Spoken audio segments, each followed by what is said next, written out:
Criminal కేసుల్లో కూడా TDP ఎమ్మెల్యేలదే హవా. ఎందుకంటే మొన్న అసెంబ్లీ ఎలక్షన్స్ లో ఎంత హవా చూపిస్తూ అయితే గవర్నమెంట్ ని ఫామ్ చేసుకున్నారో అదే హవా ఇప్పుడు క్రిమినల్ కేసులు పెట్టించుకోవడంలో కూడా కొనసాగుతుందంట. దాదాపు ఈ టీడీపీ కూటమి ప్రభుత్వంలో టీడీపీ వాళ్ళు 134 మంది ఎమ్మెల్యేలు అండ్ జనసేన బీజేపీ వాళ్ళు ఉంటే ఈ 134 మందిలో 115 మంది మీద, అంటే ఉన్న మొత్తం ఎమ్మెల్యేల్లో 82% మంది ఎమ్మెల్యేల మీద క్రిమినల్ కేసులు ఉన్నాయంట.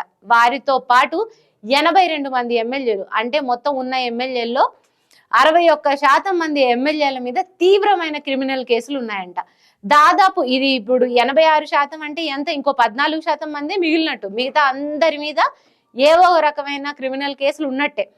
అయితే దీని విషయంలో ఇదంతా హ్యాపీ అవ్వాల్సిన విషయం లేదు. ఏదో ఇది హైయెస్ట్ వచ్చినట్టు కాదు. ఇది హవా అంటే, క్రిమినల్ కేసుల హవా అంటే ఇది చాలా పెద్ద నేరాలతో కూడుకున్నది. కూటమి ప్రభుత్వం వచ్చినప్పటి నుంచి గత వైఎస్ఆర్సీపీ ప్రభుత్వంలో ఏవైతే అవినీతి అక్రమాలు జరిగాయన్నారో వాటన్నిటి మీద ఉక్కుపాదం మోపుతున్నట్లు ఆ అరెస్టులు, ఆ విచారణలు, లేకపోతే ఆ జైలు శిక్షలు అవి అయితే జరుగుతూనే ఉన్నాయి. ఇప్పుడు మరి వీళ్ళల్లో చూసుకుంటే దాదాపు 86% మంది, 134లో 115 మంది ఆల్రెడీ క్రిమినల్సే అయితే మరి వారిని కూటమి ప్రభుత్వం అయినా చంద్రబాబు నాయుడు అయినా ఎలా వారిని లేకపోతే ఎలా పార్టీలో వాళ్ళని ఎలా క్రమశిక్షణలో పెడతారు, లేకపోతే వాళ్ళ మీద చర్యలు ఎలా తీసుకుంటారు అనేది అయితే ఇప్పుడు చూడాలి.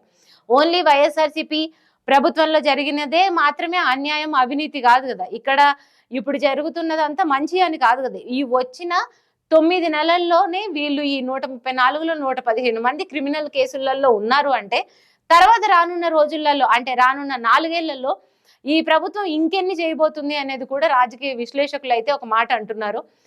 చూడాలి మరి. ఇప్పటి వరకు ప్రశ్నిస్తా, నిలదీస్తా అంటూ వచ్చి ఇన్ని రోజుల రాజకీయ ప్రయాణం చేసుకుంటూ వచ్చి ఇప్పుడు డిప్యూటీ సీఎం అయిన పవన్ కళ్యాణ్ ఈ వార్తని ఎంత సీరియస్ గా తీసుకుంటారు, లేకపోతే వాళ్ళ 21 మంది ఎమ్మెల్యేల్లో కూడా ఎంతమంది ఈ అవినీతి అక్రమాలకు పాల్పడ్డారనేది రీచెక్ చేస్తారా, లేకపోతే పొత్తులో ఉన్న పార్టీలో ఉన్న ఈ అవినీతి అక్రమాలకు పాల్పడిన ఎమ్మెల్యేలని ఎవరైతే ఉన్నారో వాళ్ళ మీద శిక్ష, కఠిన చర్యలు తీసుకునే వరకు ఈయన ప్రశ్నిస్తూ పోరాడుతూ ఉంటారా అనేది అయితే మనం చూడాలి.